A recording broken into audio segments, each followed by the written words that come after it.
Hello there, Scotty, and you're not. And we're chugging along. We're so close to the end of this Pick Your Poison challenge, and we are looking at Toy Soldiers from 1991, starring Sean Astin, Louis Gossett Jr., Wil Wheaton, and Andrew Divoff. I have to remember Andrew Divoff and not Robert Davi, which I confuse the names with. And the story here is that this Colombian terrorist takes over the school looking for a certain student who was already taken out in precautionarily taken out of the school to protect him, but now he holds the entire school hostage to get his father released, and a group of ragtag students try to fight back, sort of. At least that's what I remember reading. I read the synopsis and I thought, okay, this could be cool. It's a little underwhelming, but I did enjoy this movie. I thought there were some good performances in this. Sean Astin and Wil Wheaton. Andrew Divoff. Apparently I was reading up, and apparently Andrew Divoff said this is his greatest villain role. It's his favorite villain role he's ever played, which he's played a lot of villain roles. Louis Gossett Jr., of course, brings in the authority, so to speak, as this. And he's not the headmaster, but he's like a general in charge of this place or whatever. And he really comes down on these kids, the teenagers, whatever. And he has problems with Billy, our main character, who's played by Sean Astin. They have problems, and he's put on the outside when all this happens. And so he's on the outside looking in on this, and Billy sort of puts upon himself his own responsibility to try to get information out there and try to, save the people in there, We also have Denholm Elliott from the Indiana Jones movies. Good to see him in this, and this was probably one of his last roles.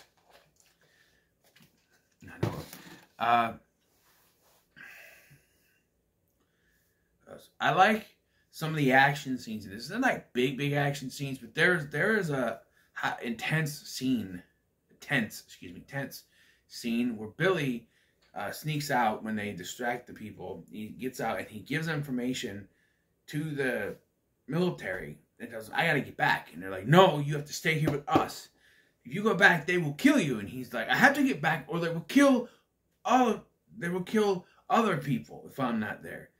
And even Parker, that's Louis Gossett Jr.'s character, he's like, "No, you gotta let him go back." He's like, "I can't have that on my conscience." I'm like, "Wait," I'm like, you can't have one kid's death on your conscience, but you're fine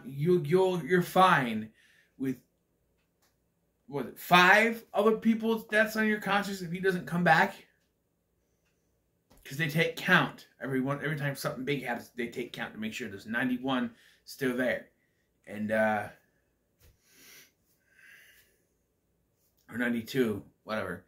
And he's got to get back, and he does make it back, and it's really tense, him trying to get back. Even the military people go after him, and he's able to make it back, and he pretends he was in the shower, and then he gets beaten. Like, you can't like, he gets beaten, like he beats not Robert Davi.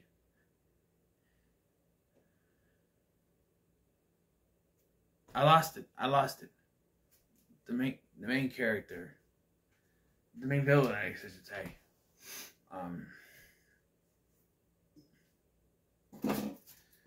I can't remember it. It's not Robert Davi, though. It's the other guy that I confuse him with. He beats him with this stick thing, causing like marks on his back so hard it's like bloody marks on his back. And I'm sitting there going, why is he doing this? I understand, like, he demands, you have to be there for the count, but you can't help if, I know he's lying, but you can't help if he's in the shower. He doesn't hear the alarm go off. I don't know. Well, Keith Coogan is also in this. That was the other one. I couldn't remember the name. Keith Coogan from movies like Don't Tell the Mom Babysitter's Dead. or the Quarantine Bunch on YouTube. Check those out. They stopped doing them, but ones that are on there, if they're still on there, were funny. They were fun. But yeah, tense scene, and there's other stuff like he helps them get in and stuff, and sneaks them in to try to save them. And there's even a scene where Wil Wheaton gets shot because I guess his father is a mob boss, and he arranges for him to get released, but then he won't go.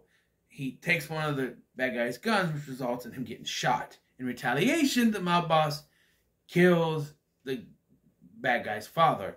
And so now the military is in a high-pressure situation to get in there and save them before he finds out about his father's death and just kills all the students and everything. And it's, it's very tense. However, on the other side, when I read the synopsis for this film, I thought it was going to be like Die Hard with teenagers trying to fight their way through this. And that's not what it is. I mean, even when you look at Die Hard ripoffs, this is on there. And I don't understand why, because it's not even in the same category. Yes, they're stuck in the building with terrorists, but they don't actually do anything. I mean, Billy does some stuff, the Wil Wheaton thing happens, but they don't actually fight back in the way you think they would. There's a lot of, like, for some reason, they still allow the school to keep going on. It's a private school type thing. They're still allowed to keep going, just to keep having the classes, keep having the lessons, and stuff like that. It's very weird. Like, if you were terrorists taking over a building, you'd have them huddled up as hostages the entire time. And, I don't know. 1991, this was after Die Hard 2. Maybe they were saying we don't want to fall into the Die Hard category because there's going to be a bunch of other ones after this. But I really don't think this falls into the Die Hard ripoff category. For me, anyway. It has some of the template, but you don't have the students fighting it. Billy does stuff here and there, but he's not like on a one-man mission. You know what I mean? Which would have been better. He and his friends, one-man mission, whatever. It just sort of meanders in the middle of the film. It picks up towards the end, like I said, with some of the stuff. It meanders a little bit, and you have that Billy scene. And then it meanders a little bit more, and you have some other stuff. But overall, not bad. Some character decisions, too, like I mentioned the Wil Wheaton thing. He is ready to be freed. But I think in his mind, he thinks they're just going to execute me, or either he doesn't want to leave his friends. And so he freaks out and ends up dead anyway. So I think it would have been better just leaving and seeing where that took you. Whether he wanted to leave his friends or not is inconsequential because he ended up dead with that decision anyway. And, but yeah. And I have one final negative. And it's a nitpick negative because they don't use the Toy Soldiers song. And I know you think, well, Scotty, Eminem didn't do the song yet. But there was another song, the original song, by a singer I don't know the name of, but there was an original song that Eminem sampled that from that they could have used in this. And it's not used once. At least I don't think so. I didn't get that far in the credits. Maybe it is in the credits. I don't know. But step by step, heart to heart, on everything, we all fall down like soy soldier. And it's not in the movie. It's a nitpick. But I thought this was pretty good. I may eventually get the DVD, off eBay. But I'm focusing on other things right now. But, yeah, I'm going to say it's pretty good. Despite the meandering, I did enjoy the film enough to call it pretty good. So we got 3 left in the randomness category here.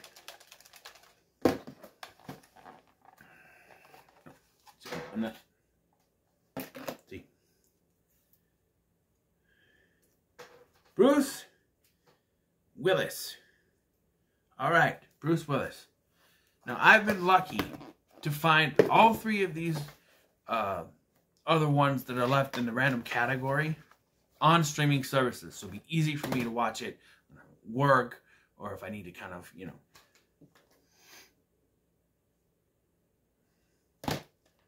watch it while I'm doing something else. If I want to play a video game, some WWE 2K22, because the new the new DLC comes out the day you're watching this. So I want to do that. Or I can watch it during work, stuff like that. Easier for me to get around certain things. But yeah, and since you're watching this on Tuesday, it goes without saying, there is no Tubi Tuesday today. Next week. Same thing with Full Moon Friday next week. Because I gotta finish this. And then, oh wait, it won't be next week, because next week is the theme week. The week after that, I said it was starting in July. I didn't say the first Friday of July. It'll be the second week of July, second full week of July. We'll get back to Tubi Tuesday and Full Moon Friday. But you know. So what are your thoughts on Toy Soldiers? Let me know in the comments below. Make sure you like, share, and subscribe. And then this Toy Soldiers from 1991, not one from 1980, whatever, that I know is also around. But because I went to watch a Good Bad Flicks video on it, and it was not the 1991 Toy Soldiers, but the other one. So, yeah. Thank you for watching. I've been Scotty, and I'll see you in the next one.